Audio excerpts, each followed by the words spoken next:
Hello, ma'am. Hi, ma'am. Kamusta po? Okay naman, ma'am. Ako nga pala si Ma'am Loleta Mundo. Yes, ma'am. Naalala niyo po ba ako, ma'am? Opo. Kayo po yung nag-message, ma'am? Yes po, yes Ay, po. okay. From PNB Life Insurance po. Opo. Ma'am, pwede ba tayong mag-set ng, ng time if available or any available time niyo po? Yes po, pwede po. Kailan po kayo available, ma'am?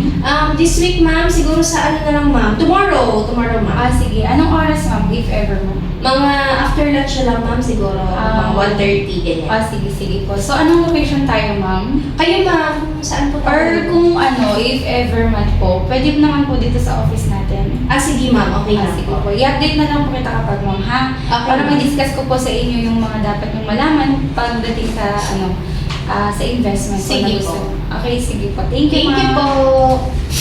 Hi, Ma'am Kathleen. Hi, ma'am. Ayan, so nice Kumusta meeting po? you. Ayan, so it's nice to see you again. Yes po.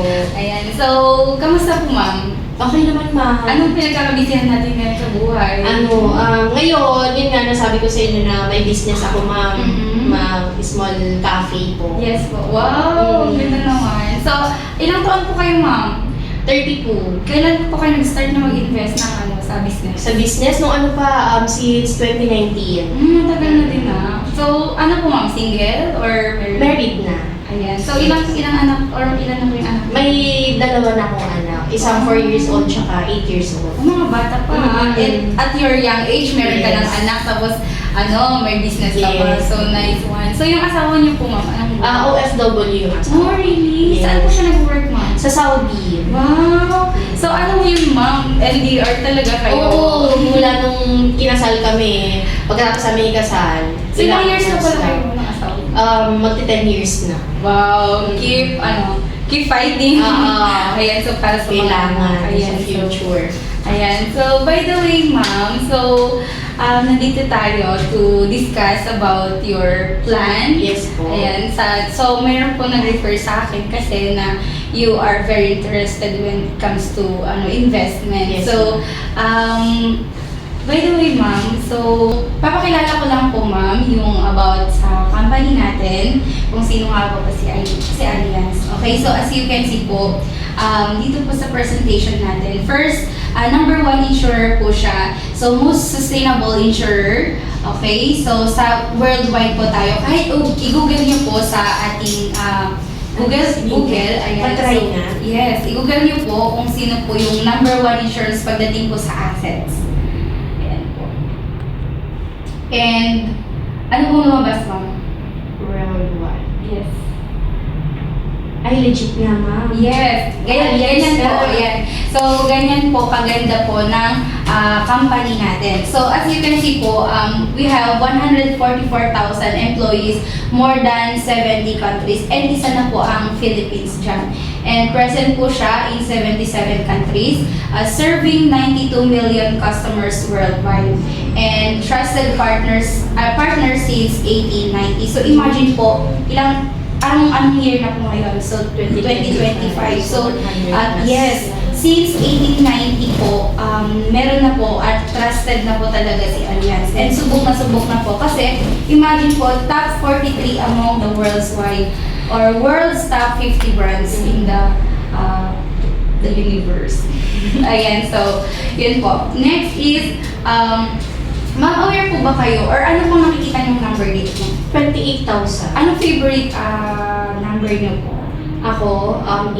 8. Siguro birthday niyo, ma'am, no? Hindi. Kasi sabi nila pag 8, swerte na. Eternity. Eternity, parang gano'n. Walang katapusan. Yes, ayan po. So, i-share ko lang po yung about yung concept or idea pagdating sa 28,000.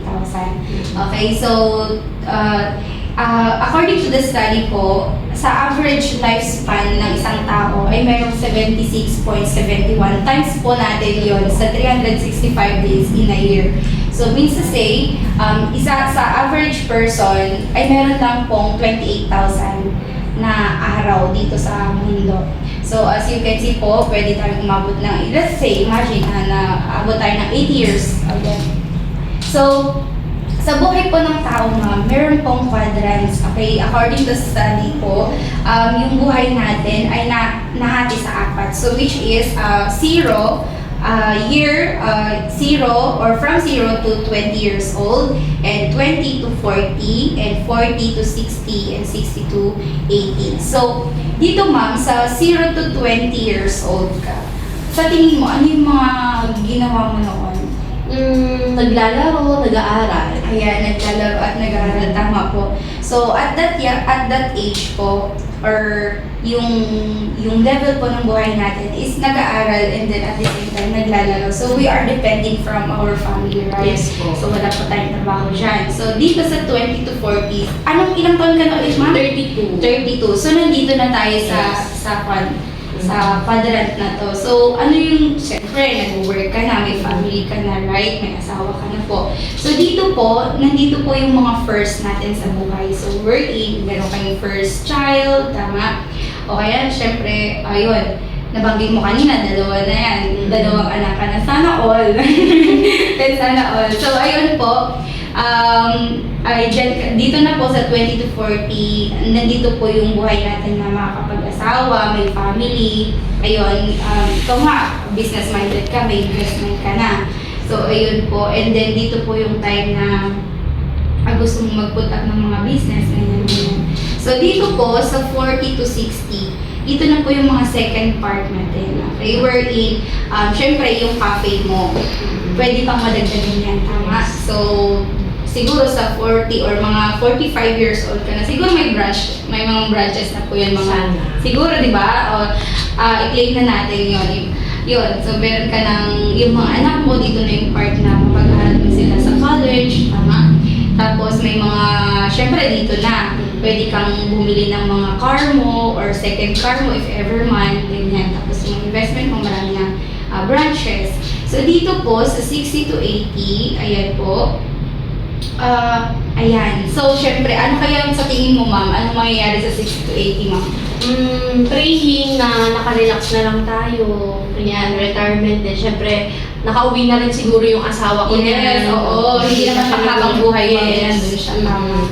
Ayun. So, syempre, we nilo-look forward natin dito is yung future natin. Yes. Tama po. So, syempre, dito sa 60 to 80, ma'am, dito po papasok yung retirement age natin. Wherein, ang gusto natin, di ba, makasama mo yung husband mo and at the same time, hayahay ka na lang sa buhay. Tama po. So, and everybody wants that. Okay? So, ma'am, sa tingin niyo po, ano po kaya yung pinagkaiba dito sa upper part ng quadrant and dito sa lower part ng quadrant? Sa 60 to 80, siguro hindi na hindi na nagtatrabaho. So, same din. Sa 0 to 20, kasi hayahay ang buhay ng mga bata. So, Yes. ganun din siguro sa amin. Yes po. Thank you. Yes, tama po kayo po na dito sa part na to, wala na tayong trabaho. Tama? And dito po sa part na sa baba is meron po, dito po yung ginugugol natin, yung half of our lives is, dito natin ginugugol yung magkayod, magsunog ng kilay para lang sa money. So, ayun po. Sabi nga po nila, huwag tayong magpakaalipin sa money. Because tayo mismo, let us help ourselves on how to invest or on how to manage our income para hindi tayo maging alipin. So, yun po. So, nandito na tayo. No? So, dito, ito na lang yung time mo na mag-ipon. Yes. Okay, doon sa gusto mo sa buhay. Which is, ano nga pala yung gusto mo ulit, ma'am? Balikan nga natin. Siyempre, makapag-retire ng as much as possible, makauwi yung asawa ko ng maaga. And also, makapag-expand ng business. Yes. Yeah. Oo, tama po. Makapag-tapos yung mga anak ko Yes, para ma'am. sa future nila. Yes, tama po. So, imagine, ma'am. So, itong years na to, sa tingin mo kaya magiging enough kung sasahod lang tayo umaasa? Parang hindi. Yan. Talagang kulang na kulang. So, very wise po na gawin natin is mag-invest. Tama po. And we, FAs, we are here to help you and guide you on how to manage your money. Ayun, so, based po sa study po natin, ma'am, according po sa study, meron daw pong 5 na kinakatakutan ng mga tao. So, which is, syempre tayo, ikaw din, ma'am, di ba? Isa ka sa mga breadwinner. or kumbaga provider ng family mo kasi you are a mother, right? So, can my family survive without me? So, yun yung mga tanong na sa tingin mo, yung mabubuhay kayo yung mga anak natin nang wala ka. So, what if I get sick or disabled? Ano mangyayari sa mga anak natin? Ayan. And can I afford to send my kids to college? Ayan. And may enough money ba tayo para sa kanilang educational fund? And will I have enough money to reach my life goals? Ayan. So, lalo na kapag gusto mo ng maganda yung maraming diba? Maraming kang business na gusto mo, diba? So, will I have enough money for my retirement? So, ayun ma'am. So, sa tingin mo, ma'am, ano yung mga top 2 na gusto mo dyan? Or kinakatakutan mo, by the way? Ako number 2, tsaka number 5. Number 2 and number 5. Kasi, syempre nakakatakot naman talaga magkasakit na yun. Tapos, ito, number 5, syempre pag nag-retire kami, ayaw na namin na humingi pa sa mga anak namin. Kasi, sarili na nilang, buhay na nila yun. Tama po. So, dito tayo. So, number 2 and number 5. Ayun, so, ma'am, meron pala tayo dito ang investor risk profile questionnaire. So, pakisagot na lang po natin. Sige. Before we will discuss it. Sige ma'am.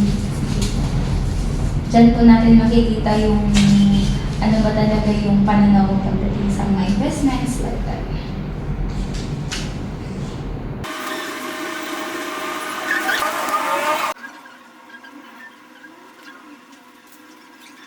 As you can see po, yung base profile na result mo is dito ko po ay moderate po. Moderate ka po bilang invest. Okay po. So, yan. Next is, dito ma'am, ano po yung ilalagay natin dito? Ay, Okay, ito na siya. Pwede ba? sa retirement. Okay, sa retirement. So, as you can see po, sabi ko dito sa sa questionnaire natin kanina sinagot mo is, you are looking forward for your retirement po. So, here po, dito tayo sa my retirement. Okay, so, Pwede rin na ma'am, kahit na sa savings ma'am. sa savings. So, dito tayo pwede dito sa life or dito. Okay, so savings. So, dito na tayo mag-focus mo. Sige ma'am, savings na lang. Kasi nagsisave din naman talaga ako para sa retirement din. Okay, sige po. So, what are you saving for? House, car, business, or other po? Retirement. Okay, so retirement. Ang ilagay ko natin dito. And in how many years do you want to fulfill your dream? Mga ilang taon po kapag? Siguro mga 15 years. Okay, so 15 years po. And what is the cause of realizing your dream now? Mga magkano po kayo, ma'am? Siguro 2 million. So, 2 million. And so, let's try. This is the amount you need to make your dream of owning of course, retirement. Ayan. And a reality in kung ilang years natin is 15 years. Tama? So, imagine po ma'am na kailangan mo, okay, or ma-achieve mo yung dream mo para sa retirement mo or sa savings po is 2 million. Okay, so ang kailangan po natin is 2 million. Okay, so dito po sa ating financial needs analysis, every per annum, okay, so meron tayong 4% inflation, which is within 15 years, yung 2 million mo, hindi ganun na siya yung worth niya ngayon. Okay, after 15 years, so ita-times po natin yung inflation. Pagdating ng 15 years kasi, ito na yung value ng 2 million. Ano po? Sige, let's try. 2 million times 1.80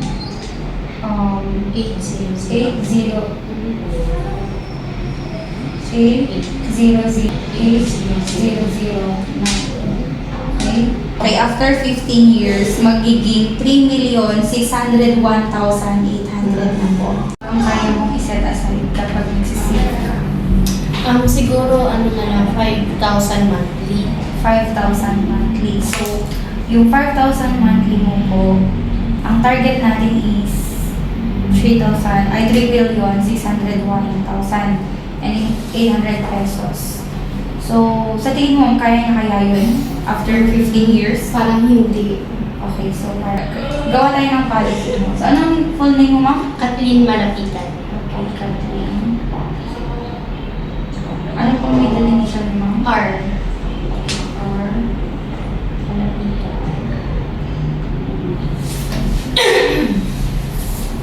Malapitan. Okay, so anong birthday niyo po? September 21, 1992. Okay, September 21. 19? 92.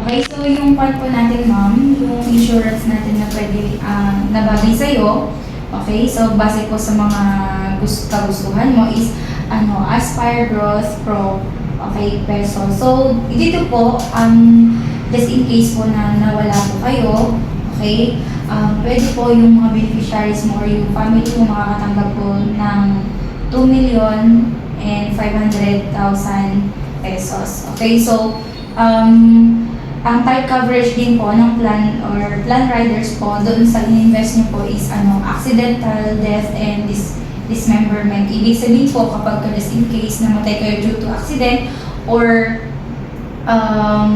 automatic po na makatanggap yung family ng 2.5 million.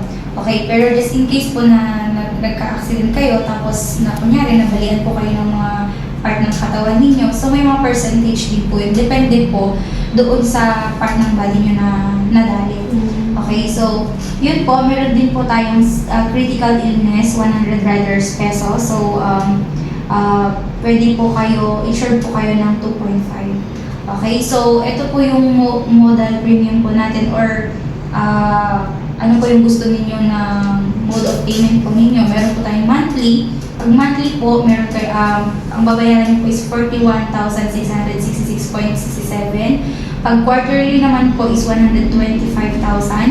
Pag semi-annual po is 250,000. So, sa tingin niyo mo, ano po yung kaya ng ano yung mode of payment po? Sa monthly na lang siguro. Okay, so sa monthly po. So, dito niyo po makikita yung age niyo po. So, habang tumatanda po kayo, ibig sabihin po, yung pera ninyo lumalaki. So, just in case po, for example lang ma'am okay, namatay po kayo ng 80, okay? Ngayon 32 years old kayo, namatay kayo ng 80. Ngayon, sa 80 po na yon, ang death benefit na makukuha po ng ninyo or na-receive ng family mo is nasa 555 million 341,335 pesos. So, yun po yung babalik sa family niyo. Just in case po na nawala po kayo. So, di pa po ma'am. So, ganito kaganda na kapag may insurance ka, Yes, ma'am. bilang isang breadwinner or bilang isang mother, hindi mo iisipin yung may iwan ng mga family mo. Okay, so sabi po kanina ma'am is monthly ka pong maghuhulog. So, dito po ma'am, as you can see po, for example, sa 5th year, okay? So, sa 5th year po is tumigil kayo na magbayad. So, ang mangyayari po sa pera nyo is nakalikom na po kayo ng 3,553,858 po. Ayun. So, di ba sabi ko kanina is gusto ko mag-ipon hanggang 15 years. So, ilan na yung magiging pera ko niyan? Okay, so pag 15 years naman po ma'am, dito, ito yung target natin. So, 46 years old ka na. ako. Yes, tapos, Ayun. ito. Okay, so nasa 7,426,499 pera. Okay. So, yun. Ang ganda po, di ba ma'am? Oo. ano pa niya, mas lumampas pa dun sa Yes, target expectation mo. or yung 3 million. Okay, 3 million plus. Okay. Okay, so yun po ma'am, yung ating policy. Okay. And meron pa po ba kayong clarification? Paano yun ma'am? Kasi sabi nila sa ibang company daw, pag nag-claim na yung family, parang ang tagal-tagal daw. Dito ba sa Alliance, mabilis naman? Ayan, kapag ka, for example, ma'am, ikaw namatay ka, or sana hindi naman, okay? Kapag namatay ka po, ma'am, makukuha naman po agad, basta as long as makompleto natin yung mga requirements. Okay. Ayun Sige. po.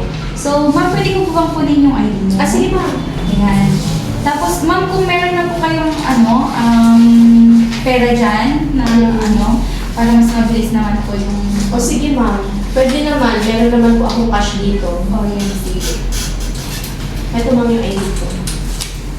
Ayan, so, kung ma'am, ipapaseros ko po ito, Mhm. and pakon na lang po, ma'am. Ay, yung pirma na Yes, lang. ma'am, tatlong pirma lang po. Ayan. So, yun po.